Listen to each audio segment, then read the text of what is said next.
vocês vão poder ter a opção lá de ir e verificar o que vocês não entenderam. Tem um pouquinho de cálculo hoje também, sei que vocês estavam ansiosos esperando por isso, e a gente começa com ensaio de dureza. Só um minuto.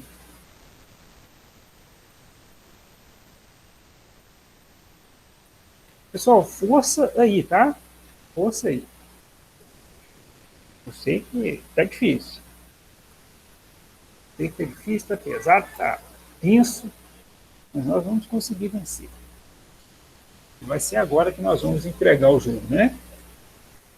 Bom, então algumas definições de dureza. Então a dureza ela não tem aquela definição única, aquela coisa, né? Dureza é isso, não. Ela tem áreas diferentes e tem conceitos diferentes, tá? E a gente vai pegar aqui esse conceito que a gente viu do telecurso, bom? E eu trouxe para vocês.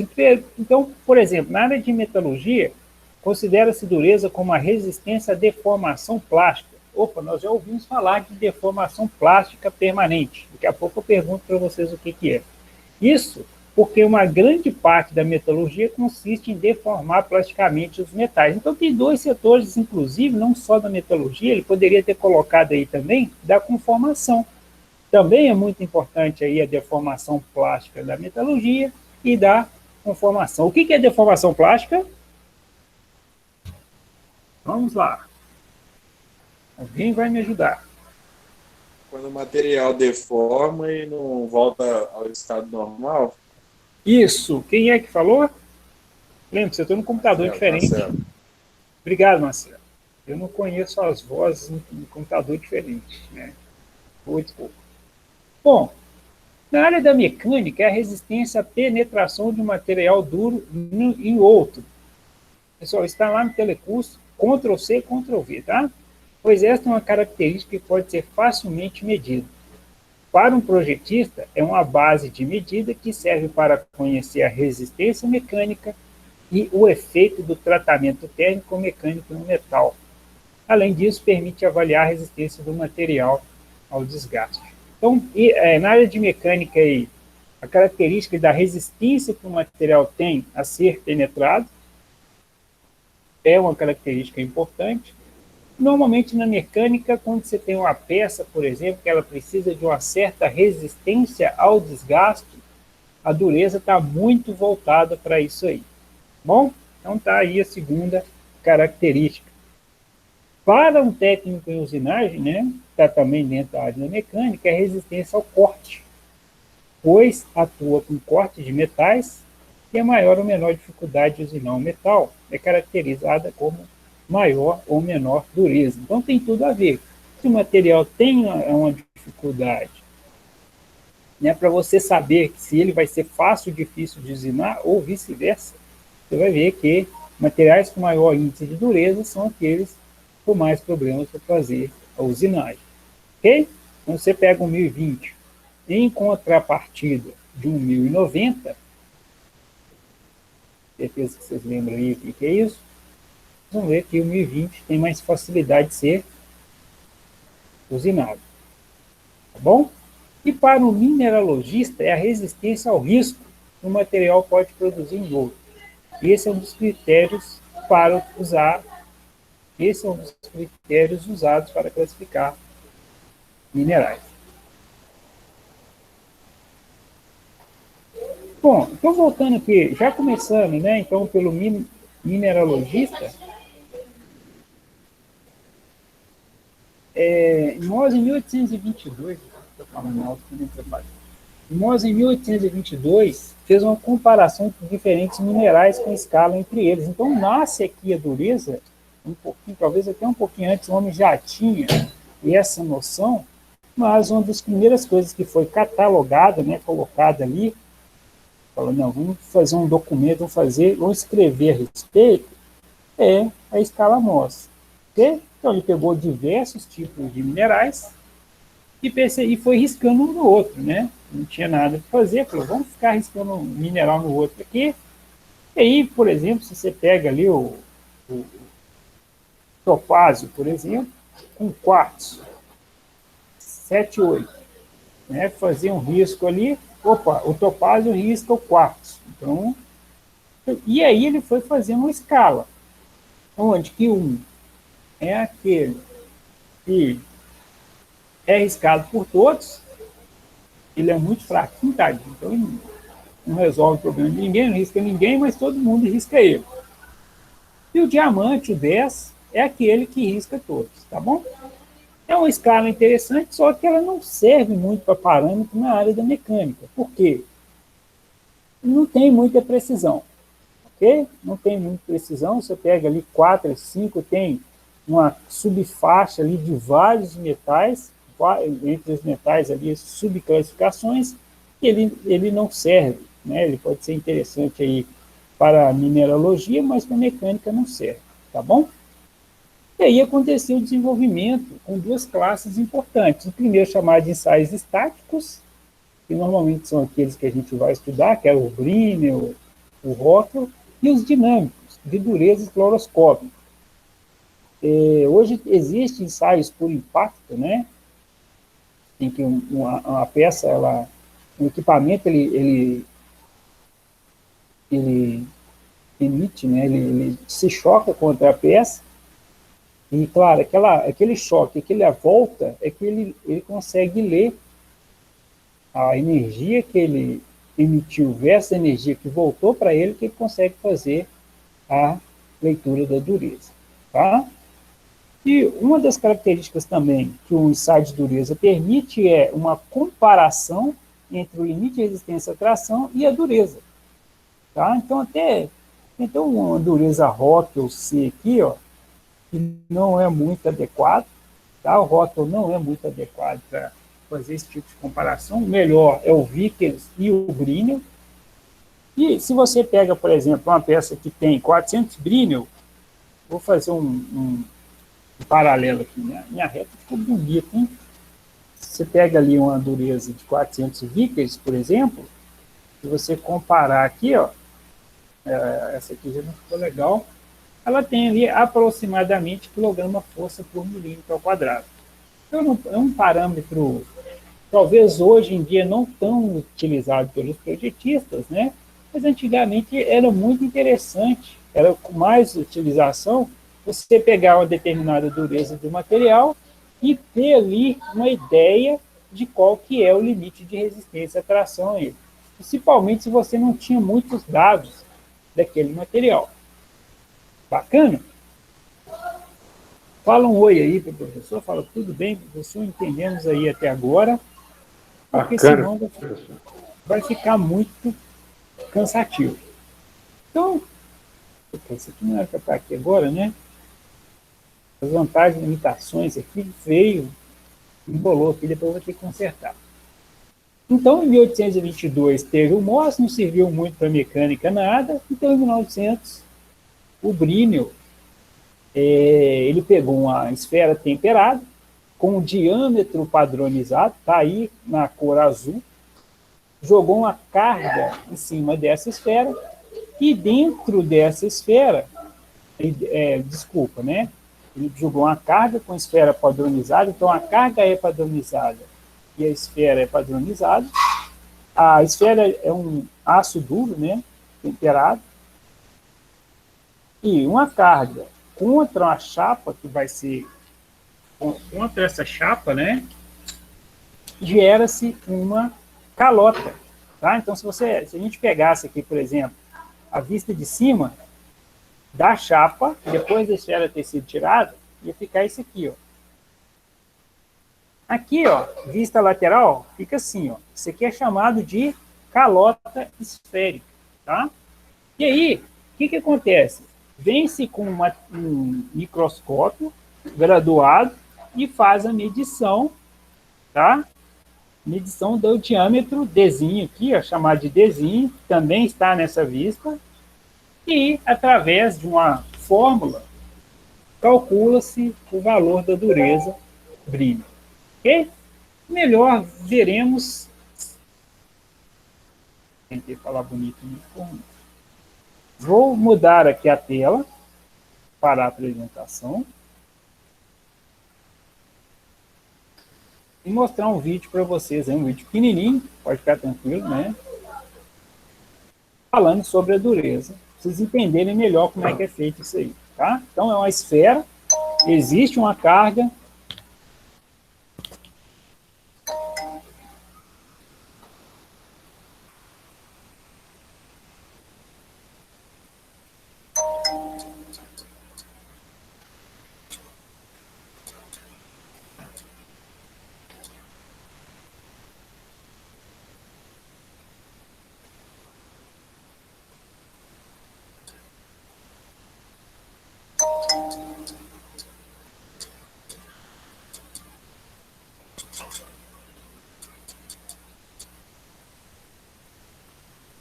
Perdão, gente. The Brunel hobbies. Using the Brunel.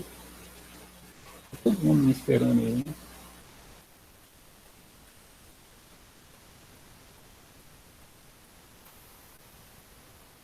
O Marcelo até saiu falando, não vou ficar esperando o professor ficar calado.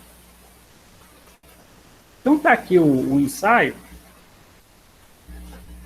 Espera aí que vocês devem começar a enxergar agora em 1, 2, 3. Estão enxergando? Tamo. Sim. Não? Using the Brunel. Tamo. Obrigado. The hardness of the turbo.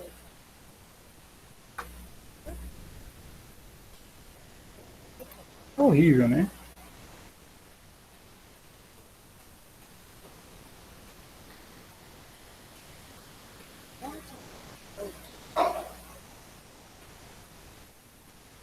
O novo primeiro que ele não sai de um álcool, né?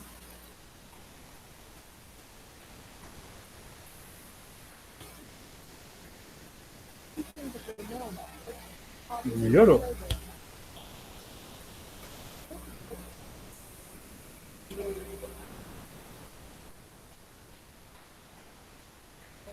Aqui nós temos uma máquina muito moderna que antigamente não era assim não, né?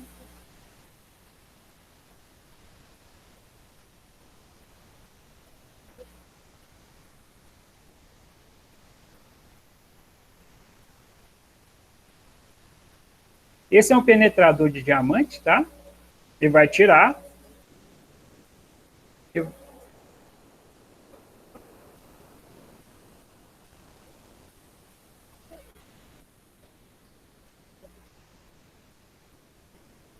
Está posicionando a peça.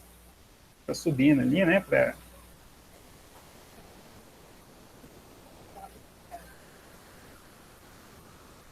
Olha que legal. Essa animação eu achei interessante, porque aqui mostra a esfera, que está na cor vermelha, vai ter uma força, essa força é padronizada, tá, gente? E aqui é a calota, na parte azul.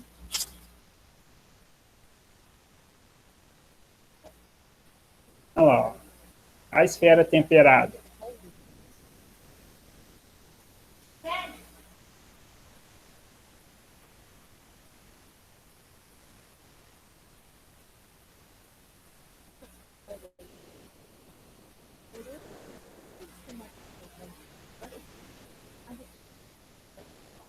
Esse microscópio aí não era tão tecnológico assim, né? Mas hoje, com um dinheirinho aí de 200 a 400 mil reais, você compra uma máquina dessa aí fácil. Pode até penchichar.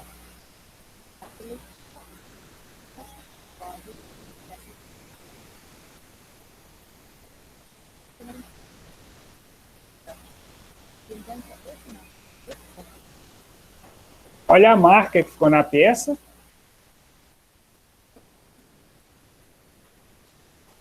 E esse diâmetro da calota está sendo medido. Olha.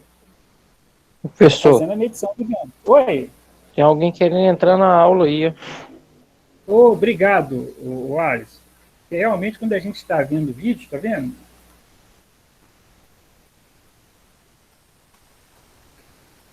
Engraçado, hein? Quem que está querendo, hein? Ele mandou uma mensagem aqui agora, aqui no grupo da sala, falando que Pede só ele para pediu, entrar de novo. Pede só ele pediu para o senhor entrar para de novo. entrar. Tá, eu vou falar com ele aqui. Tá? Que eu não, realmente não escutei o barulho, não. Eu escuto.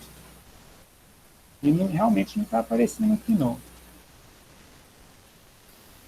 Então, ele está fazendo a medição aqui do diâmetro. Esse é o diâmetro da calota. Então, cuidado. Existem dois... Agora eu escutei. Existem dois diâmetros. Um é o diâmetro da esfera. Só um minutinho.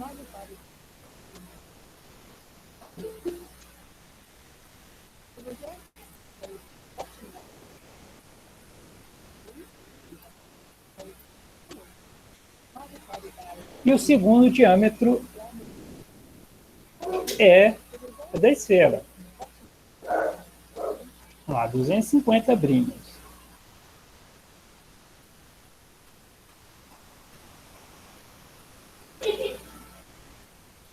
Bacana? Então fechou aqui. Nossa, pessoal. Meio cara de doido, né? O computador aqui me deixa esquisito. Mais do que eu já sou. Vamos lá. Então, eu acho que o vídeo ficou muito melhor. Me ajudou demais a questão aí da gente reconhecer o brilho. Então, existe uma carga contra um material através de uma esfera temperada. E aqui, ó, quero que vocês prestem atenção, é o seguinte, existe o D maiúsculo, que é o diâmetro da esfera, padronizado, então existem os diâmetros padronizados, e o Dzinho, que está na parte inferior aqui, ó, o circulei de vermelho também, ele representa a impressão. A impressão, o diâmetro da impressão não é o mesmo diâmetro da esfera. Tá? O diâmetro da impressão tem que ser menor do que a esfera. E daqui a pouco a gente vai ver o quanto tem que ser menor. E aí chegou a parte que vocês ansiosamente esperavam, né? Como que se determina a dureza? Brilho, HB, né? Do inglês aí, hardness, brilho. Que vai o nome do... Eu estou até falando o nome. Eu não consigo falar os nomes certos, não. Ainda mais em inglês. Mas tudo bem. O Pzinho é a carga. Então, a dureza é dada por 2 vezes P dividido por I vezes o diâmetro. Opa, só um minutinho. Vocês estão enxergando nada, né? Não, estamos chegando sim, professor. Apresentação. Ah, tá. Está enxergando aí o PowerPoint? Estamos. Obrigado. Achei que eu não tivesse mudado, não. Eu estou fora de órbita, tá, gente? Depois que o computador estragou, eu fiquei meio fora de órbita. Vamos lá. Então, o Dzão aqui é o diâmetro da esfera e o Dzinho no final aqui é o diâmetro. Então, tem 4 variáveis nessa fórmula aí. Ela é gigantesca, né? Parece uma fórmula aí de, sei lá, elementos de máquinas, mas ela não é tão difícil quanto parece, não, tá? Eu tenho a carga, que é em quilograma-força, eu tenho o diâmetro da esfera, que é em milímetro, e eu tenho o diâmetro formado na peça, que é a calota esférica, também em milímetro. Tá? E alguns se repetem. Por exemplo, o Dzão aqui repete 1, 2, 3. O P está aqui em cima e o Dzinho está embaixo. Tá bom? Tranquilo? Então, se você tem uma carga, então é complexo assim para calcular o brilho. É claro que vocês viram ali no equipamento hoje, o equipamento é computadorizado, ele já faz isso. Mas isso é uma coisa que não nasceu em 1900, assim, né? Então, o brilho, você tinha que fazer no braço, né? Então, fazia a carga, pegava a carga padronizada, fazia a impressão na esfera, anotava tudo e fazia o cálculo. Em 1900 não tinha calculadora, não. Então, era no braço mesmo, tá bom? Vamos fazer um exercício de exemplo aí agora. Mãos à obra.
Fechou?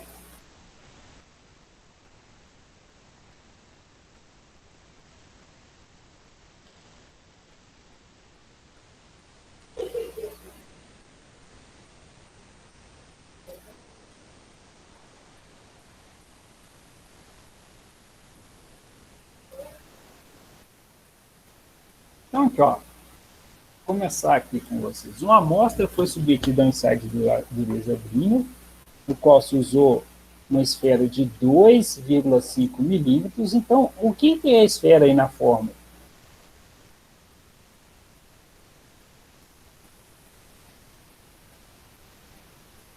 É o D maiúsculo. Desão. Isso.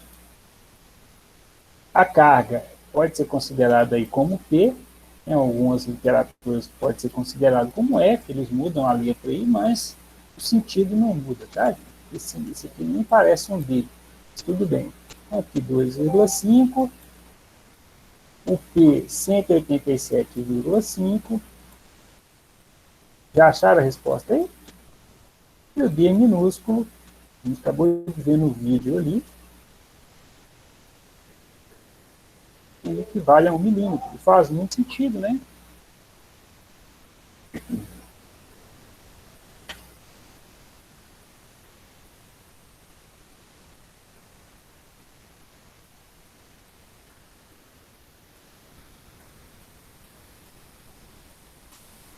Eu vou apagar esse corrido.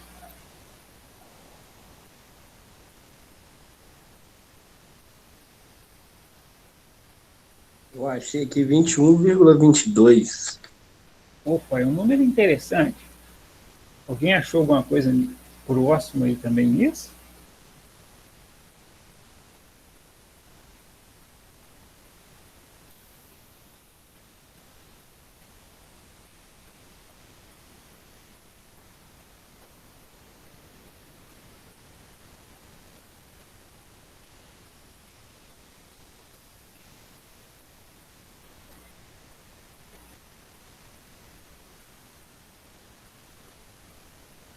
Espera mais um pouquinho.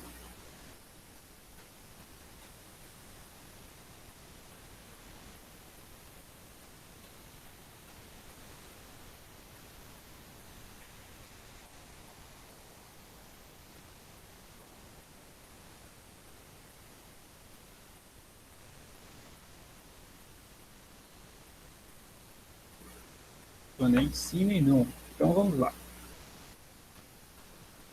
Aqui eu deixei uma resposta pronta, fica mais fácil e mais rápido, tá? Então aqui, ó, tinha mostrado, né, na tela anterior que o D maior, o P vale 187,5, o D que se repete,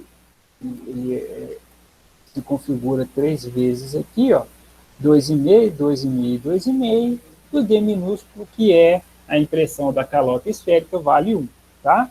Então, só muito cuidado aí na hora de resolver. Primeiro se resolve 2,5 ao quadrado menos 1 ao quadrado, depois tira a raiz. O resultado disso aí você tira 2,5 menos esse resultado da raiz, depois multiplica por π 2,5. Em cima, 2 vezes 187,5, tá? Pode se fazer separado aí. Normalmente é o mais recomendável. Se tentar fazer tudo na calculadora, pode dar problema aí, tá bom? Então, quem colocou aí 21, não está longe não, tá bom?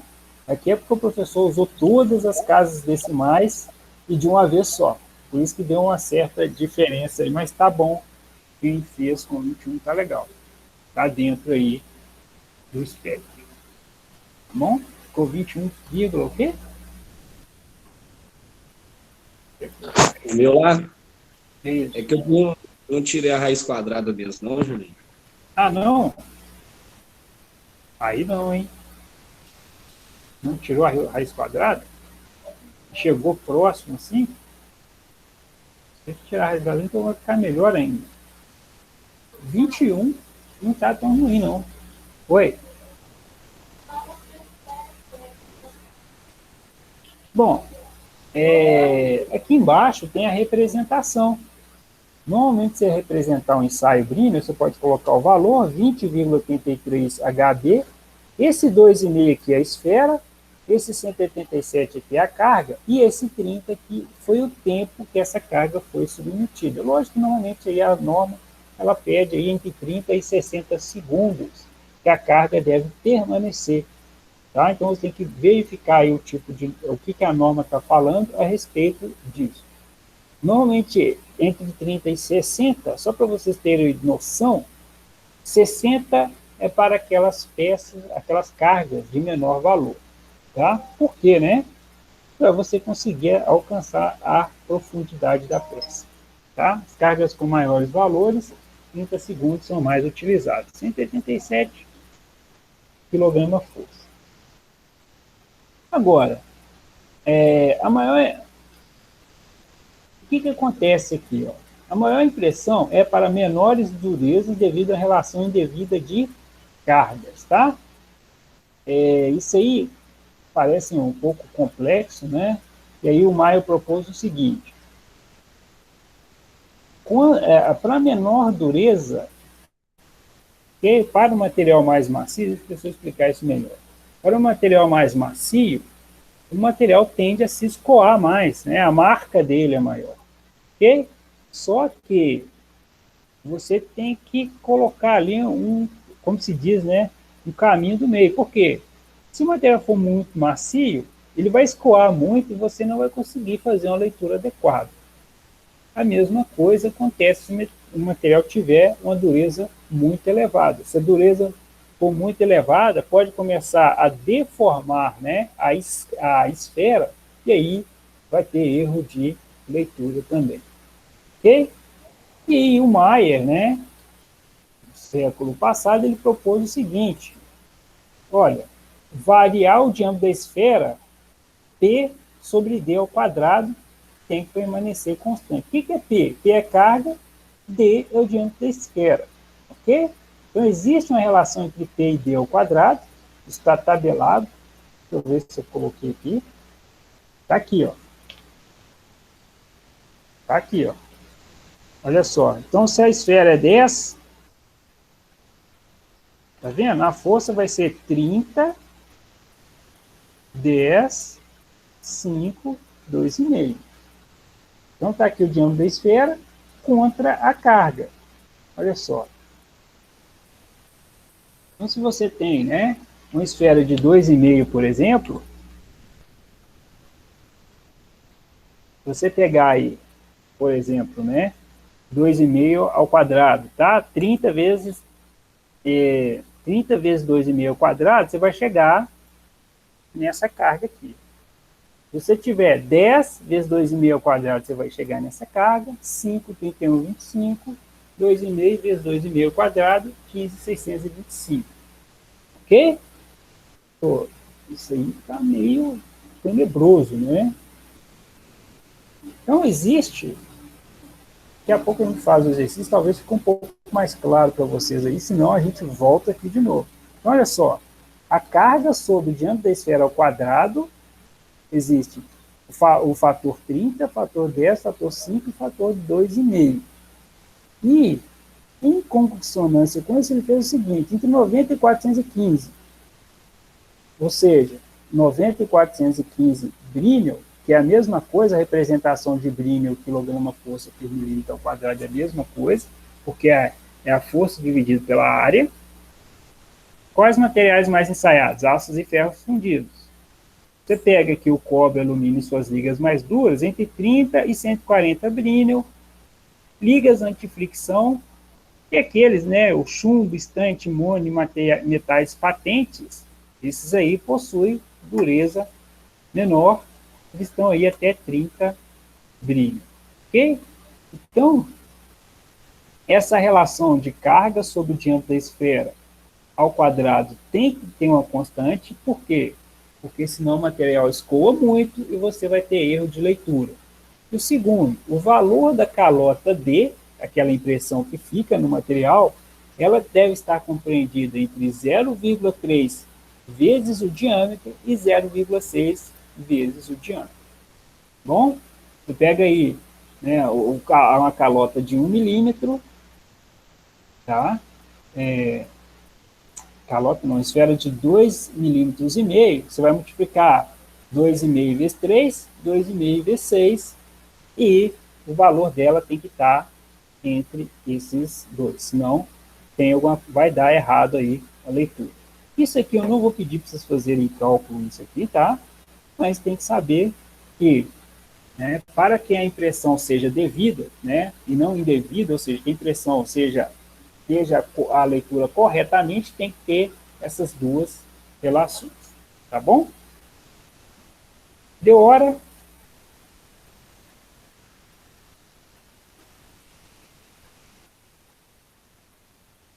Escreveu alguma coisa no chat. Estão quietinhos hoje, né? Devem estar assustados aí.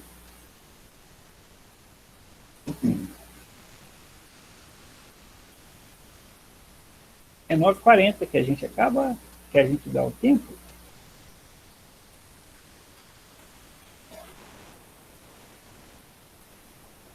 Isso. Então a gente volta daqui a pouco. Vamos lá tomar um café. Valeu. Obrigado.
Vamos lá, a gente vai comentar então aqui a respeito das duas características importantes, que a primeira é a variação do diâmetro com a relação P sobre D ao quadrado, ou seja, a força dividido pelo D ao quadrado tem que ter uma constante, tá? Então, esses valores aqui, P sobre D ao quadrado, 30, 10, 5 e 2,5, tá bom?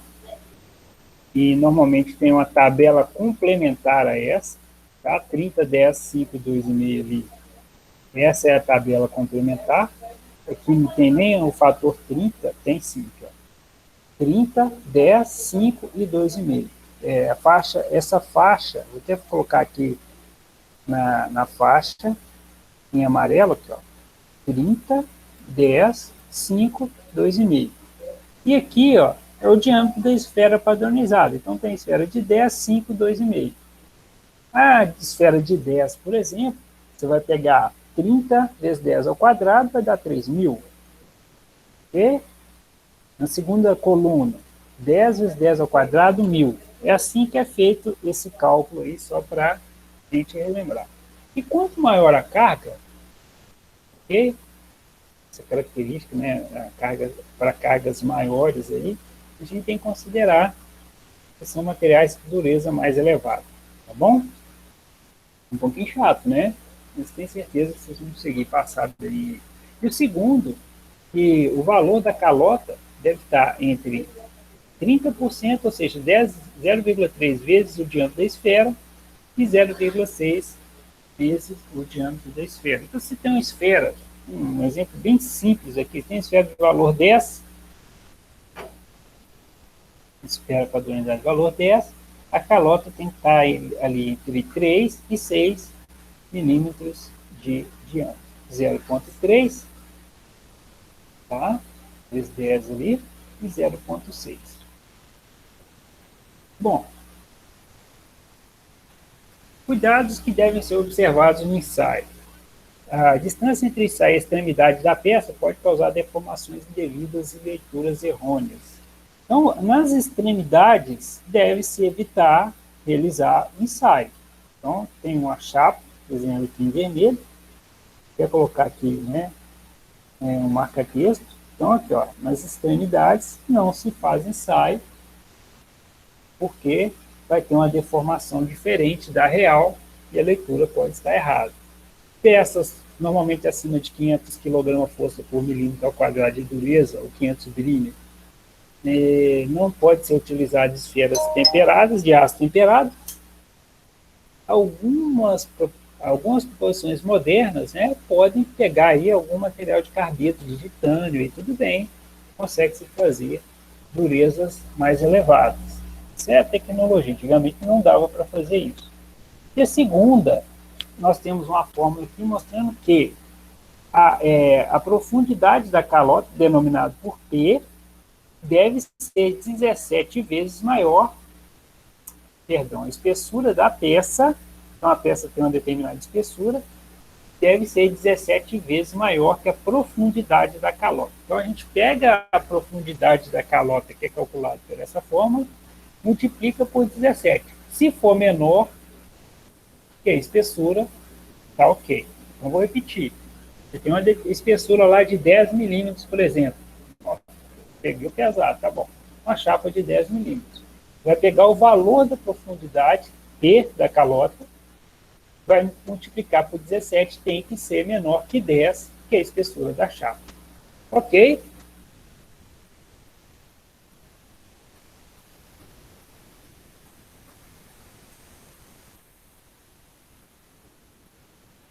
Aqui, ó. Tá, ok, nós vamos ver agora. Exercício 2. Considerando os dados do exercício anterior, foi realizada uma chapa de 3/8 de polegada. Determine se esse ensaio poderia ter sido feito. Opa.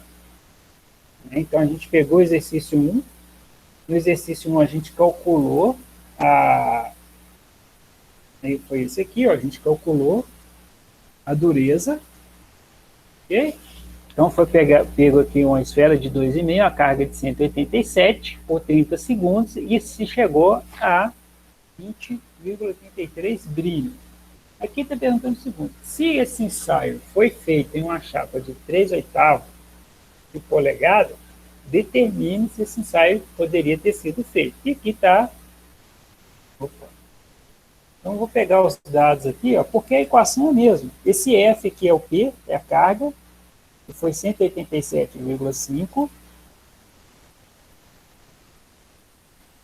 O diâmetro da esfera foi 2,5. E o HB foi a dureza Brinell, 20,83, que foi calculado. Ok?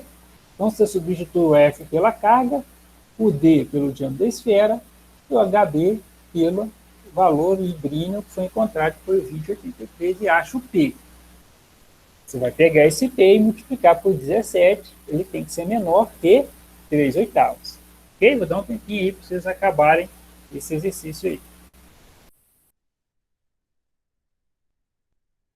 Pesado hoje, né?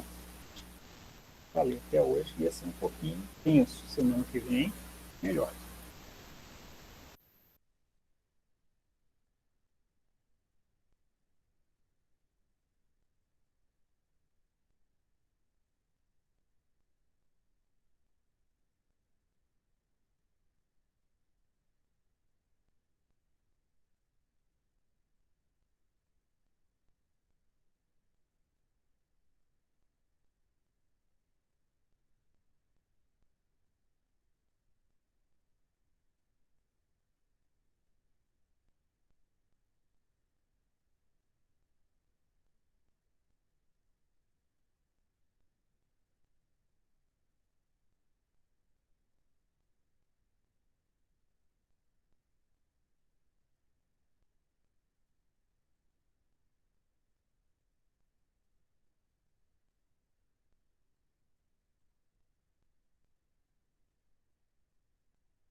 Fechou?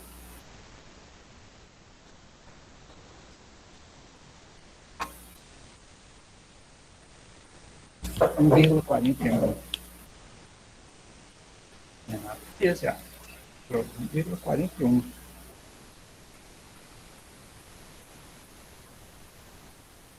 Renato, será que eu errei? Onde você achou a calota esférica? Vou refazer.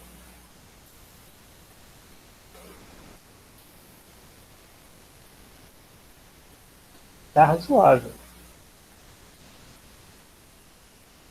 Esse é o valor de P, né? Vai pegar o P, multiplicar por 17 e fazer uma comparação com a espessura da chapa, que é 3/8. Bem, bem. Esqueci essa parte. Mas está indo bem, continue.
tomando um chazinho de limão.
Bom, que deu.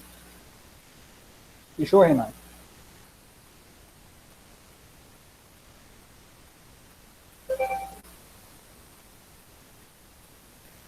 Posso passar? Professor, pode passar. Beleza, então aqui está a resolução dela, tá? Só para a gente ganhar tempo. Então, o que tem que ser feito aqui? Bom, o primeiro cálculo da calota, dentro daquilo que eu tinha mostrado para vocês. Ó. A carga 187,5, o diâmetro 2,5, e a dureza, que já tinha sido calculado, 20,83, a calota deu 1,46. Eu tenho que pegar esse valor e multiplicar por 17. Está aqui, ó, 19,482 milímetros. A espessura da chapa tem que ser menor que esse valor. A espessura da chapa está em polegada. O que tem que ser feito? Multiplica 3 vezes 25,4, que é a transformação de polegada para milímetro, e divide por 8, que deu 9,525. Então, o que está acontecendo? A espessura da chapa é menor que 17 vezes a profundidade da calota. Então, o ensaio não poderia ter sido realizado para essa espessura de chapa. Ok? Então, está aí. Esse é um exercício, se eu não me engano, tem no PET alguma coisa nesse sentido. Por isso que eu já trouxe ele para vocês aí, para ajudar bastante. Por quê? Porque é uma questão densa, né? Normalmente a questão de cálculo ela é um pouquinho mais complexa. Isso eu já trouxe adiantando aí. É com os mesmos valores? Não, não é. Mas dentro desse exercício aqui tem certeza que vai ajudar vocês bastante. Se tiver dúvida, vai me perguntando que a gente vai incrementando aí as informações necessárias. Ok? Dúvidas? Segue o jogo? E aí?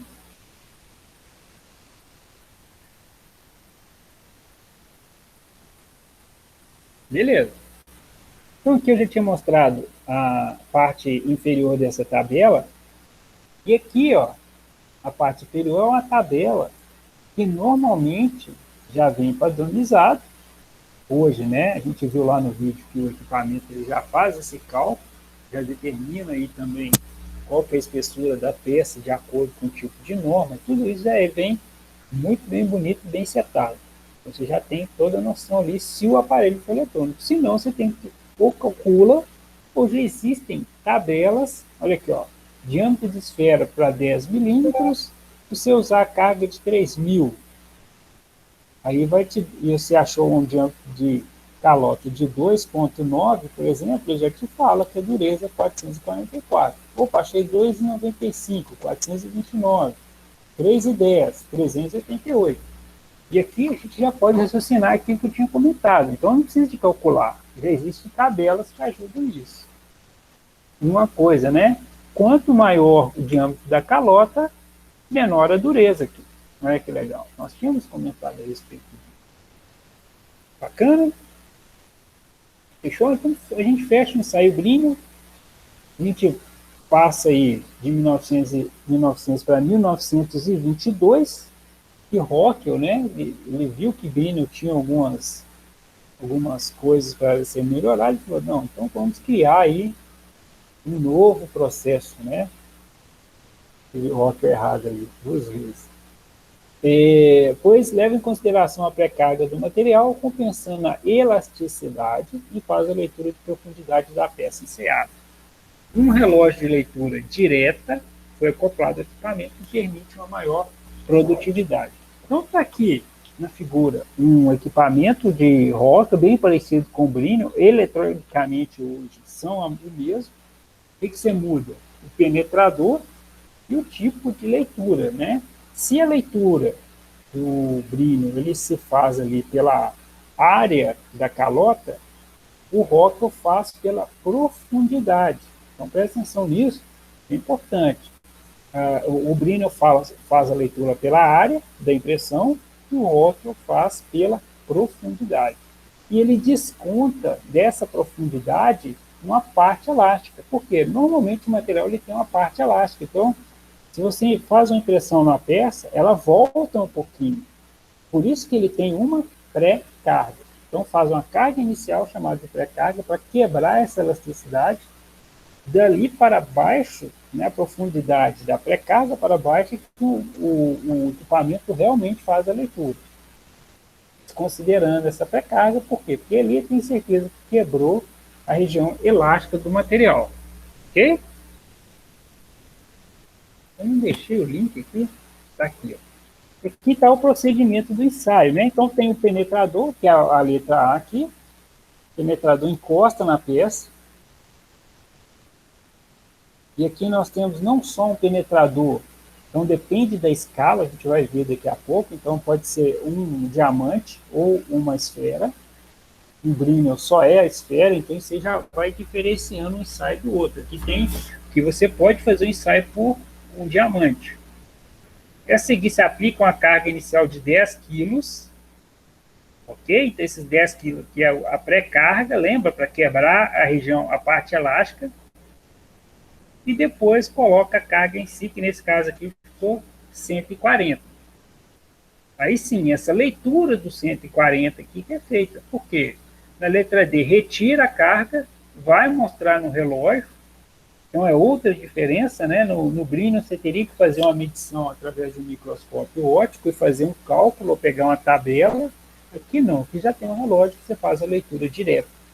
Poxa, se você faz a leitura direta no relógio, tem diferença em produtividade. Vamos ver esse vídeo agora.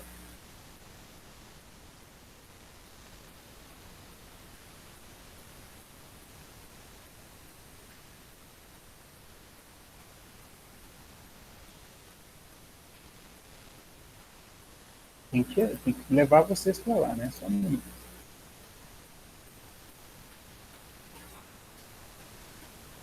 Já tá bom.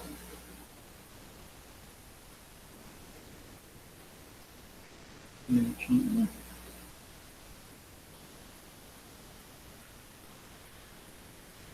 Para.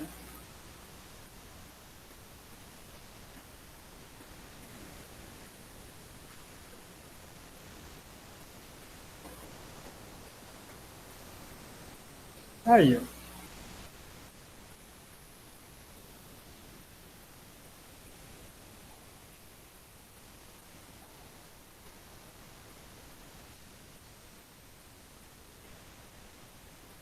typical rock wall heights. Let's see. In this video, we will show how the O rock mesmo wall equipamento. works. Basic idea.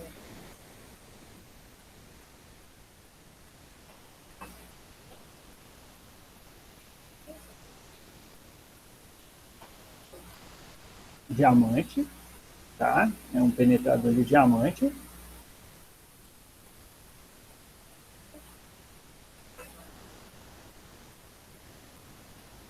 Força inicial, pré-carga.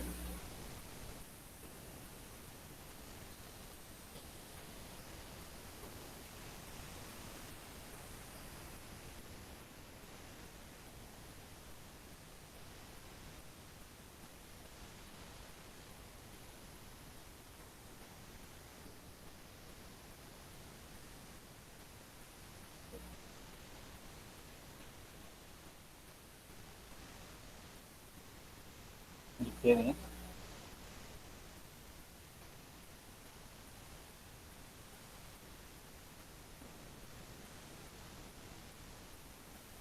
Tem um cálculo, a pessoa tirou isso do teste, tá? Chega, o brilho já basta.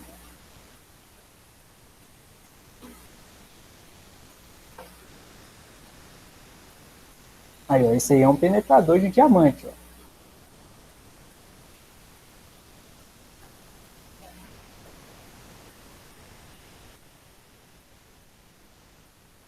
Vai aplicar uma pré-carga.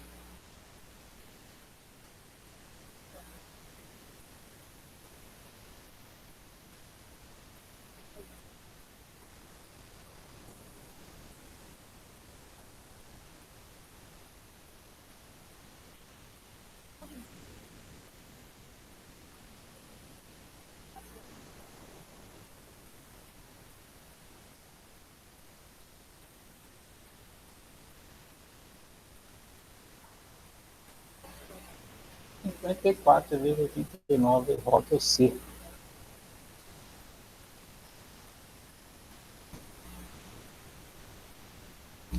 Bacana?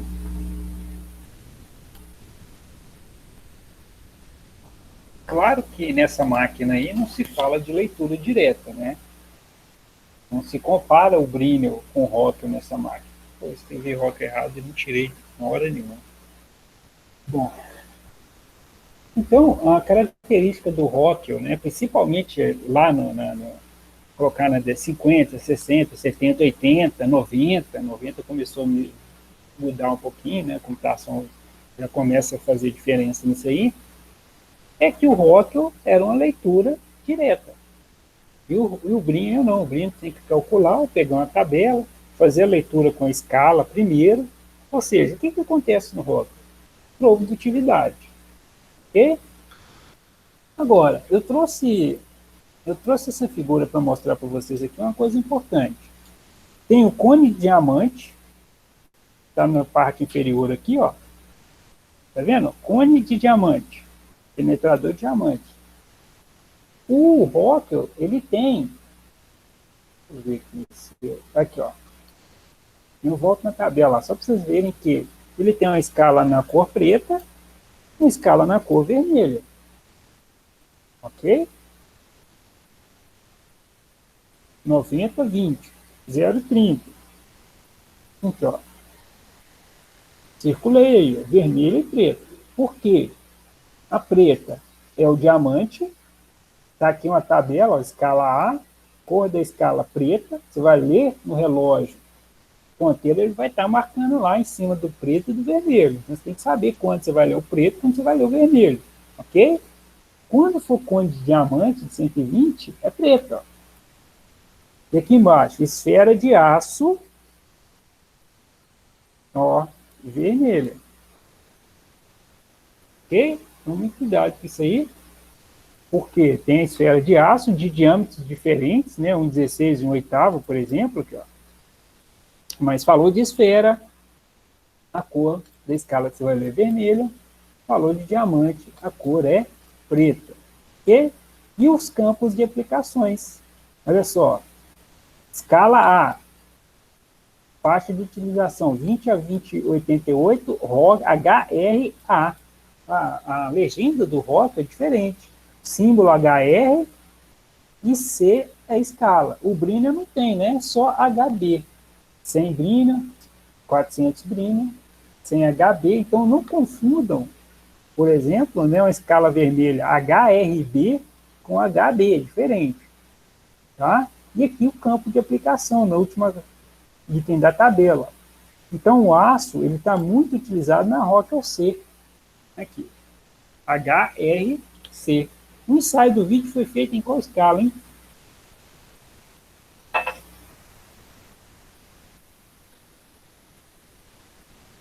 Estão vendo o PowerPoint? Não, vocês estão vendo o PowerPoint, porque acho que está na tela, né? Estou enxergando tudo, doutora. Minha tela aqui. Qual foi a escala do vídeo? Foi a C. No início do vídeo já mostra, né?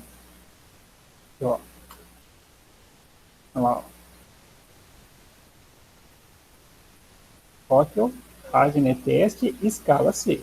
Ou seja, C, tem que observar, ali é até um mostrador digital, né? Nem relógio mais tem, mas eu mostrei passado para vocês, um cone de diamante, a maior carga é de 150, pode ver que as cargas são padronizadas de 60, 100 e 150, e o tipo de penetrador é uma esfera, um diamante, e a faixa de utilização e o material.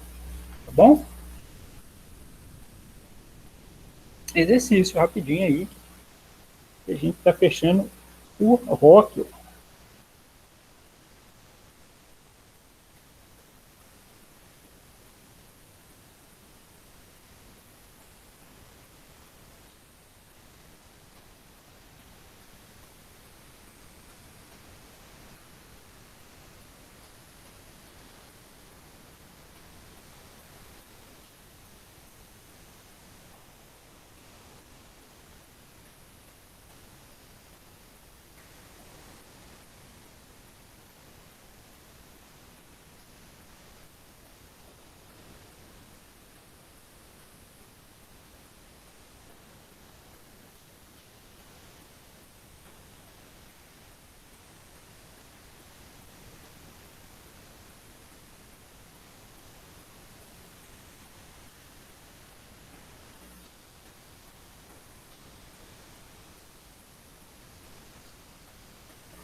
Não?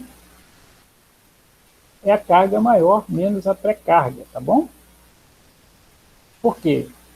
A pré-carga é desprezada porque ela é considerada da região elástica do material. Ok? Então, vantagens do ROC. Leitura rápida, com alta produtividade. Claro, né, se você não precisa de fazer a medição com a escala e depois ainda calcular, ele é muito mais produtivo. Escala de leitura para grande quantidade de materiais de durezas elevadas, leitura direta no relógio, que é igualzinha à primeira, e compensa a deformação elástica do material. Essa pré-carga serve para isso. Mas tem as limitações, né? A escala não é contínua, então se você pega ali, se você está no limite da escala C, por exemplo, ou da escala B com a escala C, não dá para fazer essa comparação com escalas diferentes. Tá? E o Rockwell, embora lá no início eu mostrei um gráfico, normalmente o Rockwell não existe em relação com resistência à tração. Quem tem resistência com relação à resistência à tração é o Brinell e o Vickers.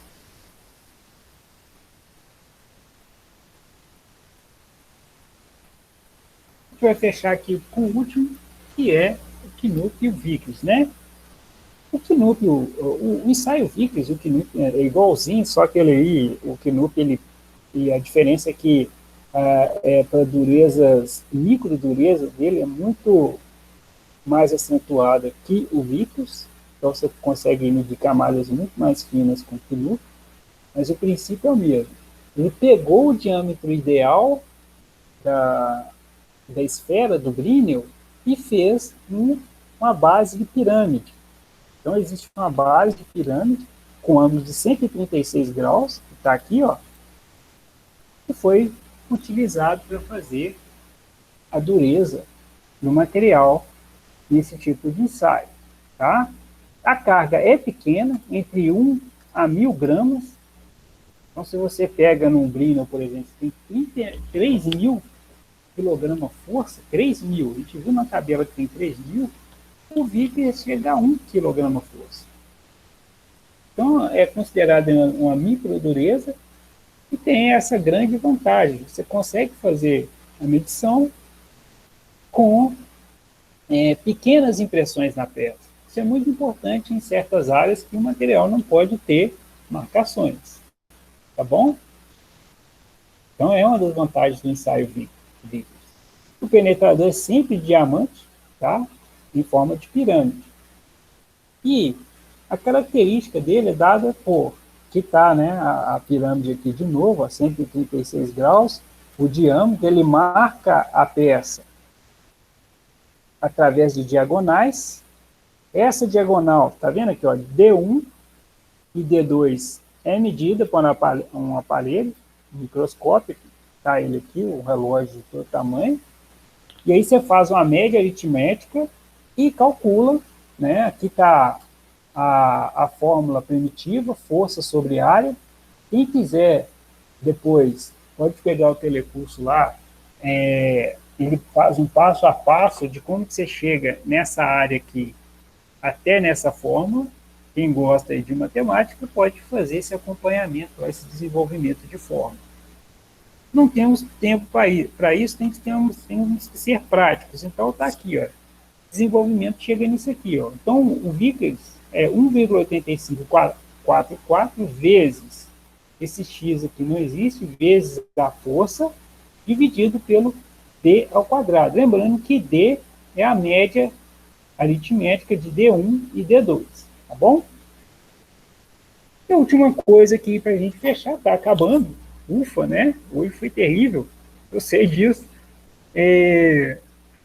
Os defeitos de impressão. Então, quando o material, né? Quando ele tem aqui a parte da impressão dele, a reta, né? Existe uma reta aqui, ó, e aqui tá as diagonais. Vai ficar um quadrado aqui perfeito, a impressão foi adequada. Aqui é uma impressão com afundamento, e, né, pode ver que em vez de uma reta, e com a concavidade aqui, ó, que é o segundo caso, e a impressão com aderência é o terceiro caso. E aqui embaixo a gente vê que D1 igual a D2 igual a D3, e embora as diagonais sejam iguais, D1 igual a D2 e D3, a área não é. Ok? A área não é. Então, essa aqui, o D1 aqui, vai dar a leitura de uma dureza maior do que a real. Vai dar um erro de leitura maior que a real. Vai dar acima. A D2 vai dar uma leitura real. E no caso da impressão com aderência, a leitura vai ser com dureza menor do que a real. Ok? Então, tem que analisar esse tipo de área aqui. A D1 é maior, não pode ser feito. A D3 vai dar uma dureza menor do que a real, também não pode ser feito. Então, o tipo de área de impressão tem que ser igual a D2. Tá bom? Como que se corrige isso, né? Pois, se a D1 é maior, você precisa diminuir a carga, e a D3 precisa de aumentar a carga para chegar na impressão ideal. Ok? Fechamos. Fechamos aí. Só mais um ou dois exercícios aí para a gente encerrar. Só mais esse aqui e a gente encerra, tá bom? Hoje foi duro, né? Dureza total. Tá de dureza. Tudo bem.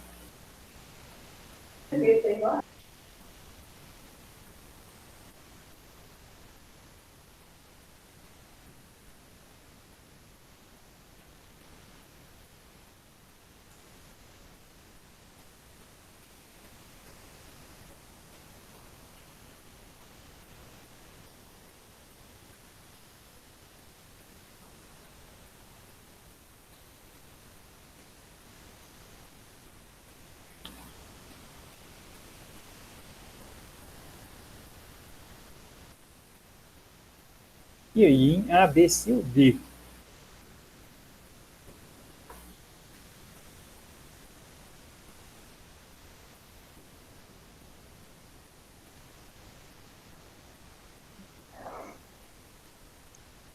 É a D. Oi? A D? Não. Aqui, ó. Eu acho que é assim. Também não. Não. Não. O diamante normalmente está padronizado. Eu falei o seguinte: quando D1 e D3, tá vendo? Tá vendo que a impressão perfeita é a D2? Vamos olhar nessa figura de baixo aqui, ó. Figura de baixo aqui. Qual que é o ideal? É o D2. Ó. Há uma impressão de um quadrado perfeito. No caso de D1, aqui, ó, há uma concavidade que está falando o seguinte, que a carga está maior e aí vai ter uma impressão de dureza maior. Então, eu tenho que ajustar a carga. A resposta é alteração de carga do ensaio. Porque a D1 está com a dureza mais elevada e a D3 está com a dureza, vai dar uma dureza mais elevada e a D3 vai dar uma dureza menor do que o real. E eu tenho que ajustar a carga do ensaio. É a letra A, tá? Estou alternando a carga do ensaio e eu chego, né? No ideal. Tá bom? Alteração da carga do ensaio. Até coloquei aqui, ó, por uma questão de padronização, as cargas recomendadas são 1, 2, 3, 4, 5, 10, 20, ok? Então, viu que deu D1 ou D2, 3 tem que fazer alteração da carga do ensaio. Beleza? Isso aqui eu vou deixar vocês fazerem. Tem esse último aqui, ó. Só preste atenção no seguinte, como que se calcula esse D aqui, ó, da fórmula? Só para a gente encerrar aqui, ó. Como se calcula esse D da fórmula aqui, ó? Não tem duas impressões? D1 e D2? É a soma de D1 mais D2 dividido por 2. Isso é média. Se fosse 3, D1 mais D2 mais 3, D3 dividido por 3. Como são só duas leituras, pega a diagonal 1 mais a diagonal 2, soma e divide o resultado por 2. E onde que está isso? Aqui, ó. A leitura dele aqui, ó. É mostrado. Está a leitura, ó. Ao D1, D1 aqui, D2 aqui, ó. Então tem que fazer essas duas leituras e tem que calcular. É uma desvantagem no ensaio também, né? Então, ó, soma D1 mais D2, o resultado divide por 2 para você julgar aqui, ó. Bom? Em cima tem a carga de 30. Então, é esse valor 18544 vezes 30 dividido pela soma aritmética de D ao quadrado. Tá bom? Fechamos. Obrigado, gente. Eu sei que é um pouquinho tenso aí. Semana que vem melhora um pouquinho. Opa, muita gente respondeu aqui, eu não vi, né? Não fez barulho no chat, não. Obrigado. Valeu demais. Alisson Rodrigo, Aidan respondeu aqui, B, C, C. Ninguém acertou, mas pelo menos responderam. O eu faz parte da aprendizagem, tá bom? Boa semana para vocês aí. Acho que amanhã vocês estão descansando, né? Amanhã descansa um pouquinho. Quarta-feira eu volto de novo. Falou, professor. Ficou com Deus também. Boa Tá noite. bom. E eu mando para vocês o PET aí, tá? Vou fazer durante essa semana aí com toda a dificuldade. Obrigado.